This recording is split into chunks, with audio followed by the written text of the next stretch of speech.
May lumabas po na bagong survey, trust approval rating po ng Publicus Asia, at doon po nakita na mas lalo pa pong sumadsad ang trust and approval rating ni Bongbong Marcos kahit na po nagsisimula na yung impeachment ni Vice President Sara Duterte.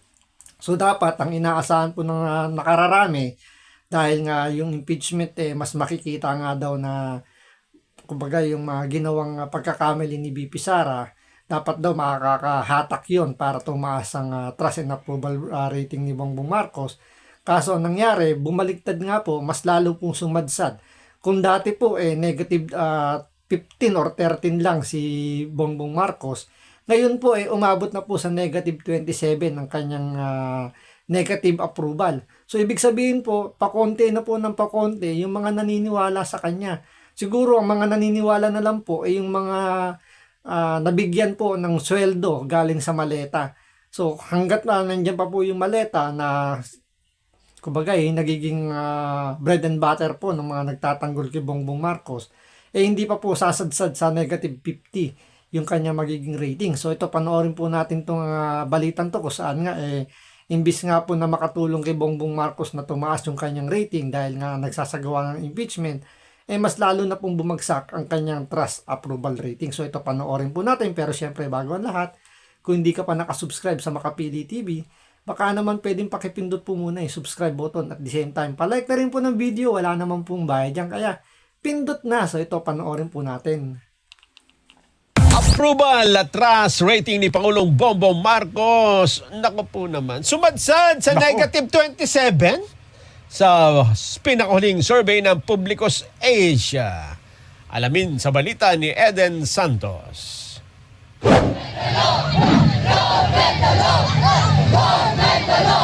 Hirap nang makabawi si Pangulong Ferdinand Marcos Jr. sa mga Pilipino. Sa pinakabagong survey ng Publicus Asia ay sumadsad sa negative 27% ang net approval at trust rating ng Pangulo. Kasi sobra-sobra nang nakakadismaya yung pamahalaan. Galit na galit po ang taong bayan sa lahat ng korupsyon na nagaganap dito sa ating bayan.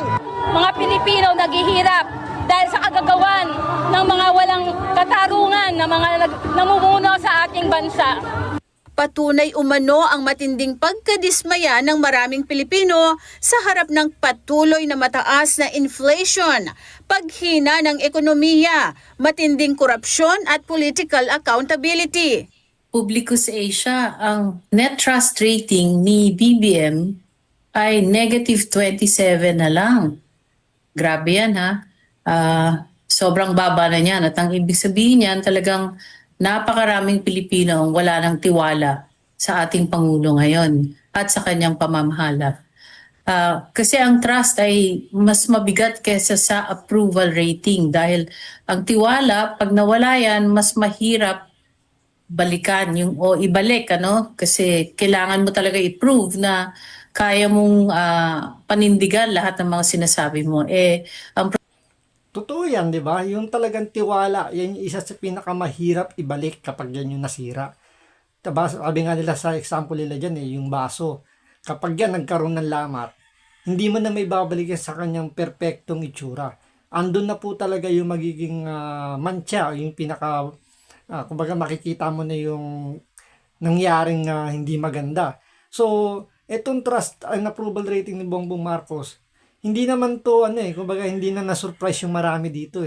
Ang mas ikinagulat lang nila rito yung laki ng ibinaba ng kanyang trust and approval rating. So kung dati negative 13 or 15 lang, biglang halos dumoble.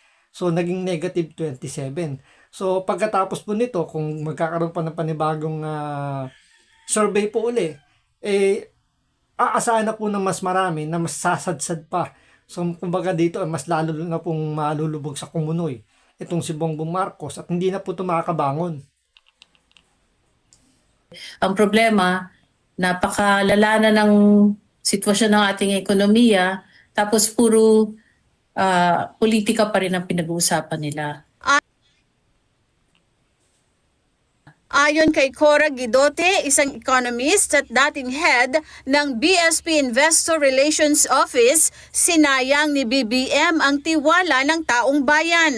Magugunita na nanggaling sa napakataas na trust rating si PBBM nang manalo siya noong 2022.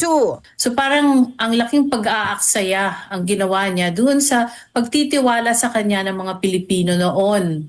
So kung ginamit niya yun para mapaunlad ang ekonomiya at malinis ang kanyang pagpapatakbo ng gobyerno, sana nanatili na mataas ang kanyang trust rating. Pero ngayon na nakikita natin na negative 27 na ito. Tapos sasabihin nila, nanalo lang si BP Sara dahil daw kay Bongbong Marcos. Diba? Kasi yun yung kiniklaim ng mga dilawan, ng mga pinklawan, lalong-lalo ng mga loyalista. Sinasabi nila na, hindi, dahil kay Bongbong Marcos, kaya nanalo yan si Sara Duterte.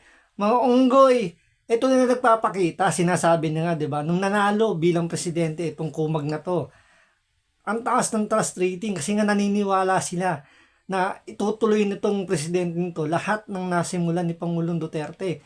Yung kanyang build, di ba? Ginawa nilang BBM, build more daw. Nangyari, nawala yung build, puro more na lang. More on corruption. So lahat ng budget, pinagtatanggal nila, nilipat nila sa program, nilagay sa flood control. Kaya ngayon yung subway natin na sinimulan ni Pangulong Duterte, mukhang natenga na po kasi dapat yan 2028. May partial operation na yan, makakapagsimula na.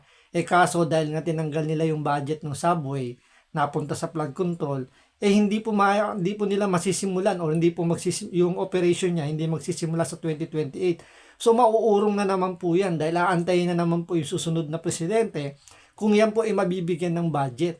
So sinayang lang talaga ni Bongbong Marcos na iangat yung kanyang pangalan, linisin ang kanilang pangalan, mas lalo pa nga pong lumubog yung pangalan Marcos dahil sinasabi nila na mas naging korap po ang administrasyon ni Bongbong Marcos kesa kay Ferdinand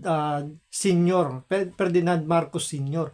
So tinalo po ni Bongbong Marcos yung nawalang pera sa taong bayan nung panahon ng tatay niya kasi ngayon trillion po ang nawala sa ninakaw ng mga nakapaligid sa kanya dahil kinonsinti po ng presidenteng ito. Ang ibig sabihin lamang niyan ay talagang inaksayan niya ang pagtitiwala sa kanya dahil sa mga nakita nating mga anomalya, mga korupsyon na nangyayari na parang ngayon lang nangyari sa Pilipinas yung ganyang kalaking kalala na korupsyon. So yan, talagang malaking panghihinayang ang nangyayari at saka sayang talaga yung oportunidad na binigay sa kanya ng taong bayan. Pinutakti naman ng ha-ha-ha emoji ang website ng Publicus Asia ukol sa nasabing survey. May netizen na nagkomento ng congrats, tumaas na from negative 15 to negative 27. May comment din na negative 27 congrats dahil yan kay Clary Ring. Parang spaghetti lang, pababa ng pababa at marami pang negatibong komento para sa Pangulo. Agad namang ipinagtanggol ni House Deputy Speaker Janet Garin ang Pangulo sa mababang trust rating nito. Ano naman kayo sasabihin nito ni Congresswoman Garin na ibig sabihin parang hindi siya naniniwala na bumagsak po yung approval and trust rating ni Bongbong Marcos. So ibig sabihin lang dito, pinasisinungalingan niya yung mga nangyayaring pagbaba ng survey. Kasi para sa kanila si Bongbong Marcos ang pinakamagaling na presidente. Siyempre, 'di ba? Marami ang nakinabang sa maleta. Marami ang nakinabang sa flood control. Marami ang umabuso sa administrasyon ni Bongbong Marcos. Marami ang nakinabang. Kaya itong mga kongresista talagang todo pagdepensa kay Bongbong Marcos kasi pag nalaglag si Bongbong Marcos, pwede silang ituro. Kapag ikaw ay nagtatrabaho, kapag ikaw ay magandang bunga at ikaw ay magandang puno na nagbibigay ng magagandang prutas at bunga, babatuhin ka ng babatuhin ka. Samantala, muling namayagpag sinasabing survey si Vice President Sara Duterte sa kabila ng mga aligasyon laban sa kanya sa impeachment trial ay nakakuha ng 28% approval at 26% trust rating si VP Sara. Eden Santos para Parang lumalabas pa yung sinabi ni Congresswoman Janet Garin na kapag ang puno raw mabunga, laging binabato. So ganyan nangyari, bumaliktad, napunta kay Vice President Sara Duterte dahil nga ang pinag-iinitan ngayon sa impeachment is si Vice President Sara Duterte. So mas tumaas pa yung kanyang trust and approval rating. So yung pagbaba ng approval and trust rating ni Bongbong Marcos, yan ang talaga yung nangangahulugan talaga. Naiilan na lang ang naniniwala kay Bongbong Marcos. Malamang yung mga naniniwala na yan, yung mga bangag po. Yan yung mga sumwesweldo pa galing sa maleta. So kapag naubos na po yung pera galing sa maleta at pinaguhuli na po yung mga bangag, malamang po wala na pong makikitang naniniwala kay Bongbong Marcos. Tingnan po natin, pagbaba niya sa Malacanang pagkatapos ng kanyang termino, malamang para yung tae na iiwasan ng marami dahil nga pinandidirian na. So hanggang dito lang po muna. Maraming salamat po sa panonood. Ingat po kayo lagi. God bless.